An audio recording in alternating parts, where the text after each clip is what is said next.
Berry was brought in by the Browns as their general manager, and he's been pretty busy this offseason trying to help them get better. Some of the biggest moves that he made early on was signing Jack Conklin and Austin Hooper, and Bleacher Report termed it as their most surprising move this offseason. They said that the Cleveland Browns were extremely aggressive in free agency and signed the top available offensive tackle and tight end to fill significant needs. Usually a team would be quite happy with landing one of the top free agents at his respective position, let alone two.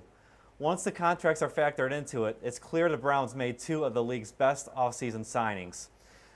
Later on in the offseason, as early actually yesterday, the Browns actually also signed Curtis Weaver. The Dolphins actually waived him with an injury designation as he suffered a foot injury. He's a rookie. They intended to place him on injured reserve, but Andrew Berry and the Browns swept him up and claimed him off of waivers. He's the 2019 MWC Player of the Year, 13.5 sacks and 19.5 tackles for loss.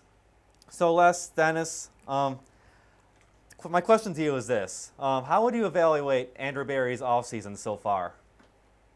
Well, you got to do it, D-Man, you got to do it in two halves or even more than that, because he did, as pointed out there, he did what he had to do, and even as near as yesterday with Weaver, with that signing, that's a good one also. They can wait on him to recover from the injury. But the problem is the injuries they have on their own are so bad in such meaningful positions that almost whatever Berry did wouldn't be enough to overcome the label of not being a great draft. Yeah, and Les, and I don't want to punt on Brian's outstanding research and question, but I'm going to punt on it, as it were. We really cannot assess what Berry has done in this offseason until we actually see games played.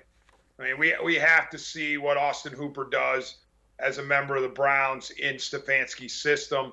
We have to see how Conklin performs on that offensive line.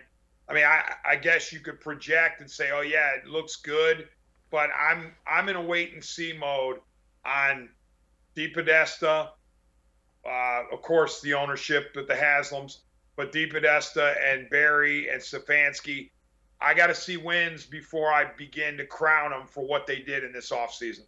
All right, what about